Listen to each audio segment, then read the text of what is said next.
상품에 대한 이야기 조금 하겠습니다.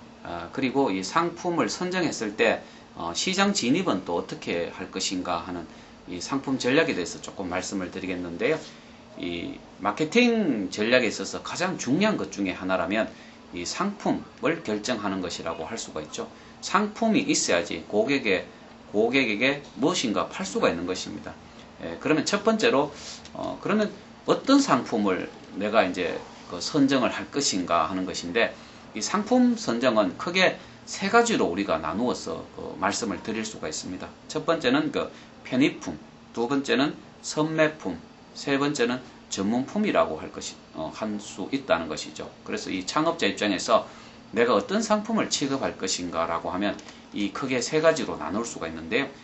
첫 번째 편의품이라는 것은 convenience goods이라고 해서 누구나 쉽게 이렇게 구매할 수 있는 상품, 그리고 생활 필수품에 가까운 그런 물건들을 말합니다. 그래서 보통 가격이 저렴하면서도 어떤 최소의 구매 노력을 들여서 구매가 가능한 그런 상품들을 보통 우리가 편의품이라고 하죠. 예를 들어서 우유라든지 치약, 이런 생활 필수품들이 모두 편의품에 해당이 된다고 할 수가 있습니다. 그러면 창업자 입장에서 내가 편의품을 취급할 것인가, 그것을 한번 생각해 보면 되고요.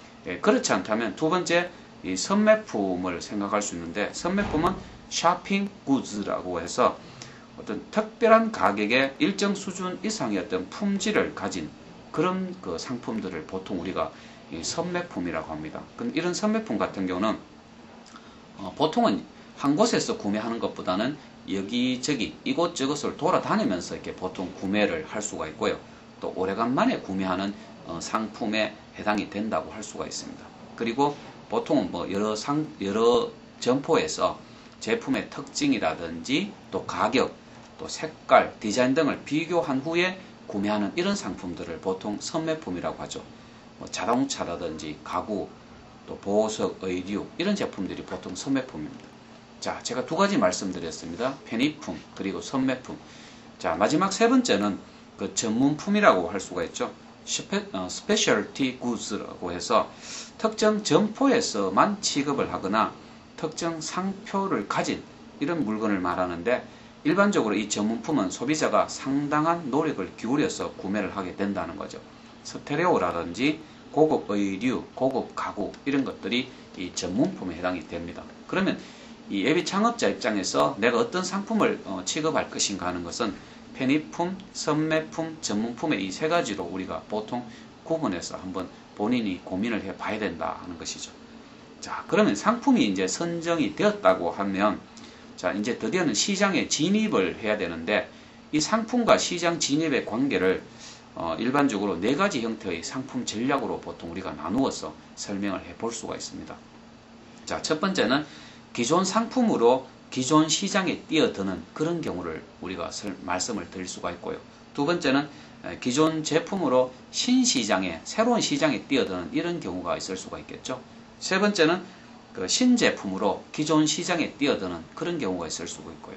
또 네 번째는 신제품으로 신시장에, 새로운 시장에 뛰어드는 이런 네 가지의 상품 전략이 가능하다는 것입니다. 그래서 이 기존 시장으로 기존 제품으로 기존 시장에 뛰어드는 이런 경우는 기존 상품의 어떤 약간의 변형이 필요하다 하는 것이죠. 약간의 변형을 가미해서 차별화를 하는 것이 좋을 것이고요. 두 번째로 기존 상품으로 어떤 새로운 시장에 뛰어드는 것은 기존 상품의 어떤 차별화가 필요하다는 것이죠.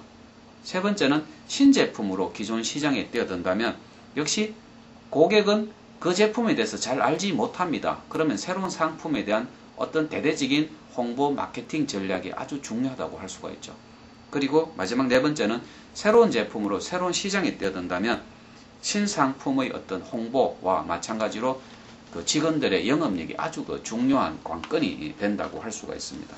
그래서 우리 창업자에 있어서 이 마케팅 전략을 수립할 때 가장 중요한 것 중에 하나가 이 취급 상품을 결정하는 일이라고 할 수가 있습니다. 그래서 취급 상품은 세 가지로 우리가 나누어지고, 이 상품을 가지고 시장에 진입할 때를 우리가 보통 네 가지의 상품 전략으로 설명을 할 수가 있다는 것입니다. 이것이 아주 단순한 이론 같지만은 그건 별로 별 내용 없는 거 아니냐 이렇게 볼 수가 있지만은 창업을 준비하는 입장에서 잘 생각해 보면 이 취급 상품을 결정하고 또 시장을 진입하는 이것은 매우 중요한 그 내용이다라고 하는 것입니다. 예, 오늘 이것으로 마치겠습니다. 감사합니다.